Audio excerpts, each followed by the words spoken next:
మన Chiranjeevi vascular and multi speciality hospital దేశంలోనే best vascular and endovascular facilities and all multi speciality care. గురువుగారు, మరి కర్కాటక రాశి వారికి ఎలా ఉండబోతుంది ఆగస్టు మాసం అంతా కూడా? సో మనం కర్కాటక రాశి కొంచెం జాగ్రత్తగా ఉండవలసిన మంత్ అని మనం చెప్పుకోవాలండి. మొదటిగానే చెప్పేశారు గురువుగారు. మొదటగానే ఉండాలి, కొంచెం మిక్స్డ్గా ఉంటుంది, కొన్ని విషయాల్లో బాగుంటుంది. బట్ ఓవరాల్గా మనం కొంచెం కేర్ఫుల్గా ఉండవలసిన టైం, అంత ఫ్రీ ఫ్లోగా వెళ్ళే టైం కాదు అని మనం కొంచెం అంటే డ్రైవ్ చేసేటప్పుడు క్యాజువల్గా డ్రైవ్ చేస్తుంటాం. ఒక్కోసారి బిజీ రోడ్లో వెళ్ళినప్పుడు కొంచెం అటెన్షన్గా డ్రైవ్ చేయాల్సి ఉంటుంది అనమాట. అలానే ఈ మంత్ ఇల్లు కొంచెం అటెన్షన్గా ఉంటే బాగుంటుంది. ఏ గురువుగారు గ్రహాలు అనుకూలంగా? గ్రహాలు కొన్ని వీటిలో మిక్స్డ్గా ఉన్నాయి అనమాట. ఏది కరెక్ట్గా రిజల్ట్ మంచిగా ఇవ్వటం లేదని చెప్పుకోవాలి. అలా అని భయపడే పరిస్థితి అయితే లేదు. అటెన్షన్ ఫుల్గా ఉంటే సరిపోతుంది అని మనం చెప్పుకోవచ్చు. జాగ్రత్తగా ఉండండి. జాగ్రత్తగా ఉండాలి. సో ఇందులో మనకి పునర్వసు 4వ పాదం, పుష్యమి 1, 2, 3, 4 పాదాలు, ఆశ్లేష 1, 2, 3 పాదాలంతా మన కర్కాటక రాశిలో వస్తారు. పేరు బలం చూసుకుంటే ఇందులో హీ, హూ, హే, హో, డా, డీ, డూ, డే, డో అన్న అక్షరాలంతా మనకి కర్కాటక రాశిలో ఉంటారు. ముందుగా చెప్పుకునే విధంగా 4 గ్రహాలు మార్పుతోటి ఒక్కొక్క గ్రహం వీళ్ళకి ఎలాంటి రిజల్ట్ వస్తుంది అనేది మనం లఘు గోచారము, సూక్ష్మ గోచారం అన్న ప్రకారం చెప్పుకోవచ్చు. వీళ్ళకి సూర్యుడు 2వ ప్లేస్లోకి రావడంతో ధనానికి సంబంధించిన వ్యవహారాల్లో చాలా ఫ్లక్చువేషన్స్ ఉంటాయి. కొంతమందికి అనుకూలంగా ఉంటుంది, కొంతమందికి డబ్బు రాకపోవచ్చు. బట్ ధనం విషయంలో ఖచ్చితంగా చేంజెస్ అయితే ఉంటుంది. తర్వాత 12వ స్థానంలో కుజుడు ఉండటంతో వీళ్ళకి కొంచెం హెల్త్ కాంప్లికేషన్స్తో ఇబ్బంది పడే అవకాశం ఎక్కువగా ఉంటుంది. ధనం విపరీతంగా హెల్త్కి, హాస్పిటలైజేషన్ ఖర్చు పెట్టే అవకాశం ఉంటుంది. నెక్స్ట్ బుధుడు 1st హౌస్లో ఉండటంతో ధనాన్ని కోల్పోయే అవకాశం కూడా ఉంది. నెక్స్ట్ శుక్రుడు ఉండటంతో ఓవరాల్గా ప్రాస్పెరిటీ ఉంటుందని చెప్పుకోవచ్చు. బట్ ఏది చూసినా కానీ వీళ్ళకి ఈ మంత్ అంతా ధనం ధనం ధనం చూసారా, చూసండి ప్రతిదీ మనీ రిలేటెడ్గా ఎక్కువగా ఉందని మనం చెప్పుకోవాలి.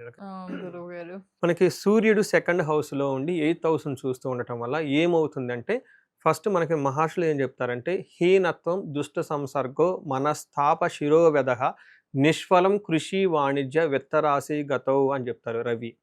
రవి అనేవాళ్ళు వీళ్ళకి 2nd హౌస్లో ఉంటే హీనత్వం అంటే నీచ బుద్ధి వస్తుందంట. వీళ్ళకి ఏదోదో స్మార్ట్గా ఇచ్చేద్దాం, ఈ వర్క్లు ఎవరు చేద్దాం, ఆ వర్క్ ఎవరు చేస్తారు, ఎవరు చూసారులే, చూడకుండా మనం చేసేసుకుంటూ వెళ్ళిపోదాము, ఇలా ఏదోదో చేయాలని ట్రై చేస్తూ ఉంటారు. నెక్స్ట్ దుష్ట సంసర్గో, దుష్టుల యొక్క సమాసం పడుతూ ఉంటారు. నెక్స్ట్ మనస్తాపానికి గురవుతారంట. తర్వాత తలనొప్పులు వస్తాయంట వీళ్ళకి. అయ్యో. నెక్స్ట్ కృషి నిష్ఫలం వాణిజ్యం అని చెప్తారు. అంటే బిజినెస్ చేసిన, హార్డ్ వర్క్ చేసిన అందులో సరైన రిజల్ట్ రాదు, ధనం విషయంలో కొంచెం జాగ్రత్తగా ఉండాలని చెప్తూ ఉంటుంది. బట్ ఇక్కడ ఓవరాల్గా మనం అర్థం చేసుకోవాల్సింది ఏమవుతుందంటేనండి, మనం స్మార్ట్ వర్క్ చేసే వాళ్ళు ఫ్రెండ్షిప్ చేసిన ఫైనల్గా మనకి తలనొప్పులు వచ్చేస్తే, హెడేక్ వచ్చేస్తుంది, అనుకున్న పనులు కావు అని చెప్పేసి. అందుకని మనకు మంచి పని కావాలంటే మంచి వాళ్ళ సహాయంతో ఉంటే ఆటోమేటిక్గా పని అవుతుంది అనమాట. అంతే కదండి, రామాయణంలో ఉన్నది అదే కదా చెప్పేసింది. సో శ్రీరామచంద్రమూర్తికి అవసరం వచ్చినప్పుడు ఎవరిని పట్టుకున్నారు, ఎవరు వచ్చారండి? హనుమంతుడు వచ్చాడు కదండి, ప్యూర్ సోల్ కదా, రుద్రావతారం నుంచి వచ్చేసి చెయ్యి పట్టుకోవాలన్నమాట. అందుకని చెప్పేసి ఎప్పుడు మన పక్కన ఉన్న వాళ్ళ యొక్క ఇన్ఫ్లుయెన్స్ మన మీద చాలా ఉంటుందండి. సో ఈ రాశి ఫలాల్లో చాలా నిగూఢమైన రహస్యాలు ఉంటాయండి. కరెక్ట్గా చేసుకుంటే ఇందులో ఉన్నంత బెస్ట్ ఇందులో ఉండదండి. హోల్ సమరీ మొత్తం ఇందులోనే ఉంటుంది. ఎందుకంటే వేదాంగం అంటారు, జ్యోతిష శాస్త్రాన్ని వేదాల్లో ఒక పార్ట్గా చెప్పారు. సో అందుకని వీళ్ళకి చూడండి ఎంత బాగా చెప్పారు.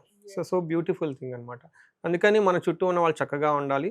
తర్వాత వీళ్ళకి గొడవలు అయ్యే అవకాశం ఎక్కువగా ఉంటుంది. సహజం కదండి, మంచోడి పక్కన ఉంటే బాగుండని మంచి మాటలు, చెడ్డోడు ఉంటే నువ్వు నాకు అది గొడవలు చేసేస్తూ ఉంటాను అనమాట.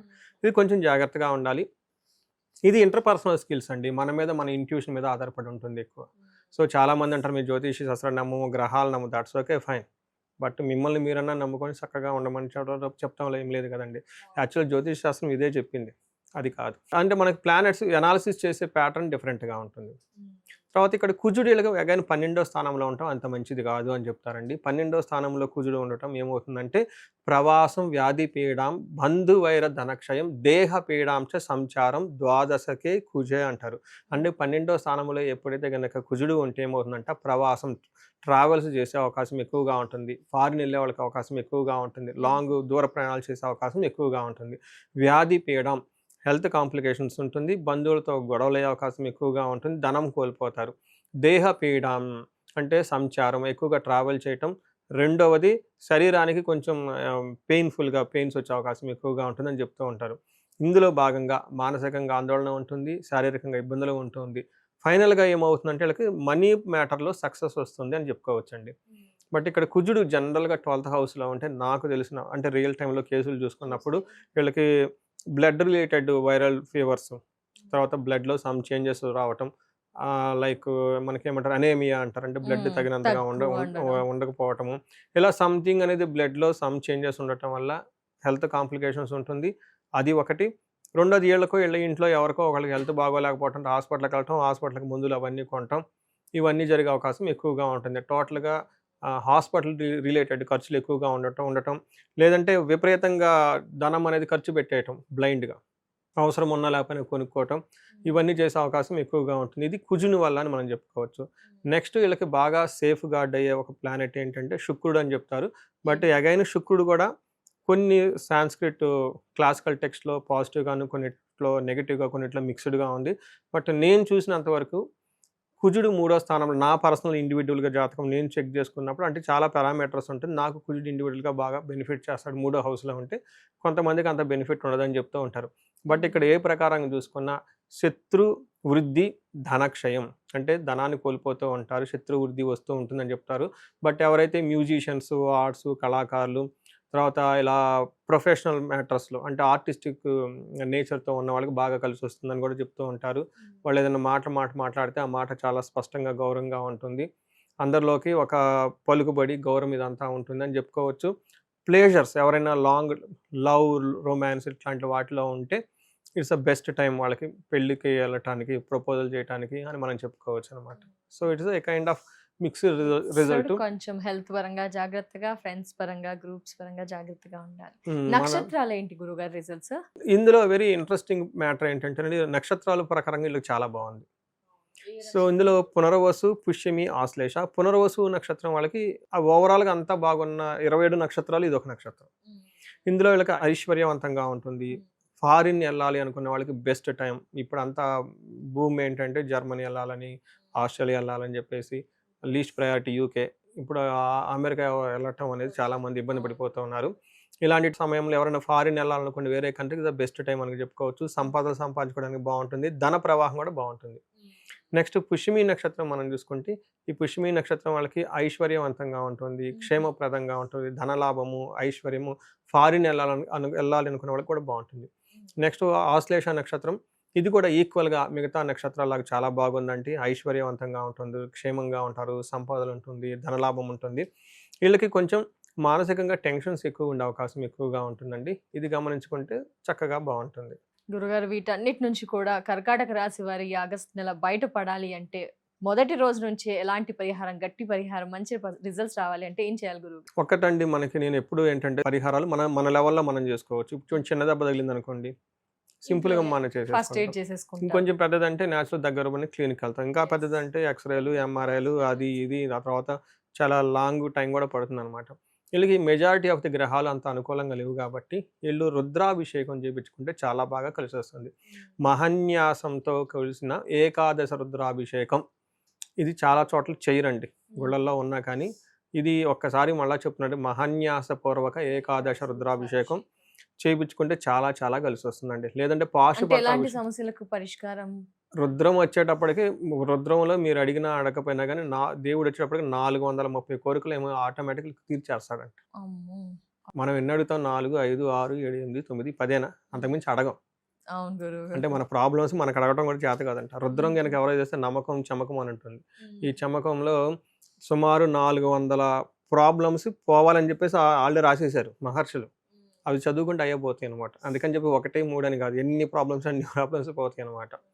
మెయిన్ రుద్రం వచ్చేటప్పటికి శత్రువుల నుంచి మనకి ఎలాంటి ఆటంకాలు కలగకుండా ఉండటానికి, అపమృత్యు రాకుండా ఉండటానికి, ఇలా ఏ గ్రహాలు సరిగా లేనప్పుడు, ఎటు నుంచి ప్రాబ్లం వస్తుందో ఐడియా లేనప్పుడు ఇలాంటి వాటికి రుద్రం వాడుతూ ఉంటారు అనమాట. అంటే ఏమంటారు, రుద్రం ఎప్పుడైతే మనం చదువుతూ ఉంటామో సమస్త ఏమంటారు దుఃఖాలన్నీ పోతాయి అని చెప్తూ ఉంటారు అనమాట.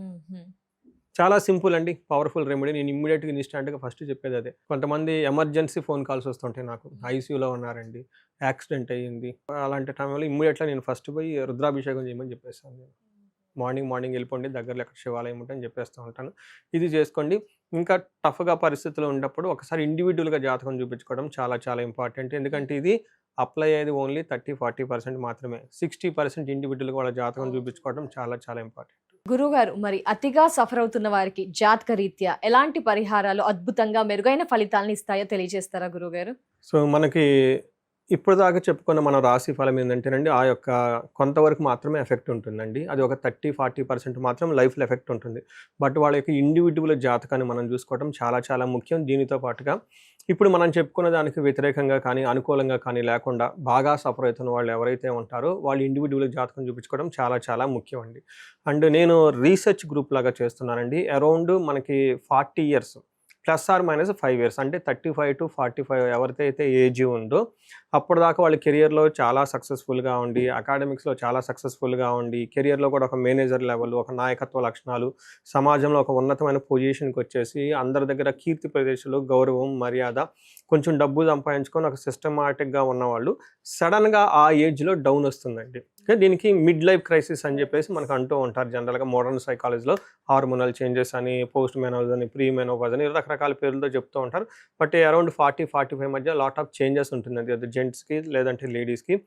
ఇది ఎందుకు వస్తుంది, కారణం ఏంటి అని మనం ఒక మిడ్ లైఫ్ క్రైసిస్ అని ఒక టైటిల్ పెట్టి వదిలేయకుండా జ్యోతిష శాస్త్రం చాలా బ్యూటిఫుల్గా అందులో మనకి రీజన్స్ చెప్తారు ఎందుకని. చాలా శాపాలు ఉంటాయండి.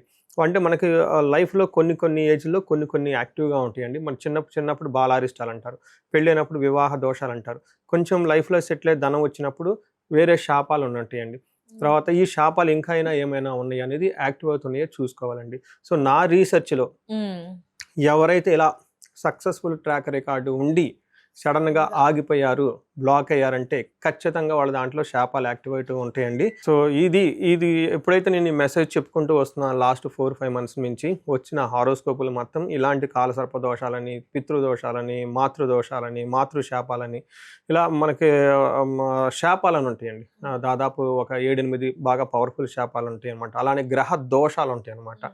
అవి ఎంత చేసినా కానీ పోవన్నమాట. ఇవి జనరేషన్స్ నుంచి వస్తాయి.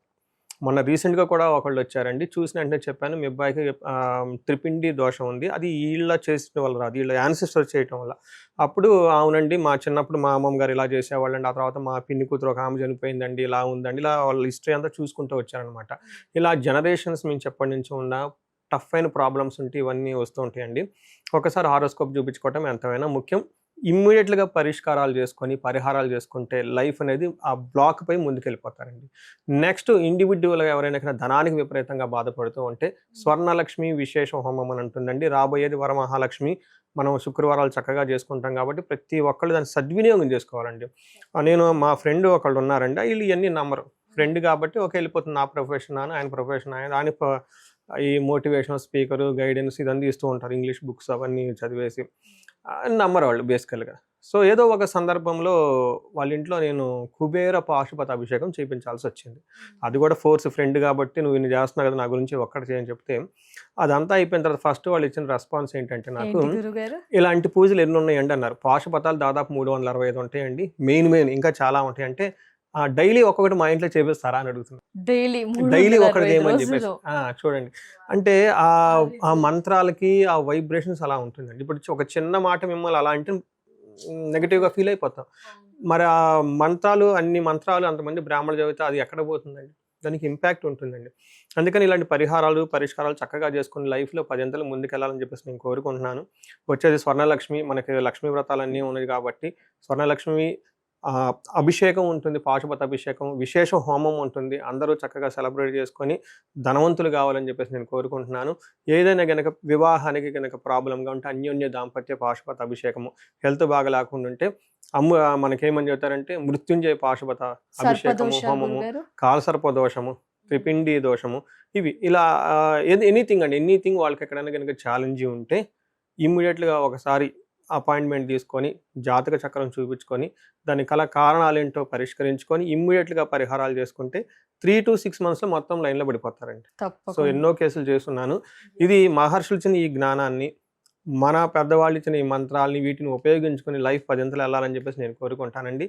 అందరికీ అష్టలక్ష్మిలు ఉండాలని చెప్పేసి, కృపా కటాక్షం కలగాలని, భోగభాగ్యాలతో అందరూ వృద్ధి చెందాలని చెప్పేసి కోరుకుంటున్నానండి. నమస్తే.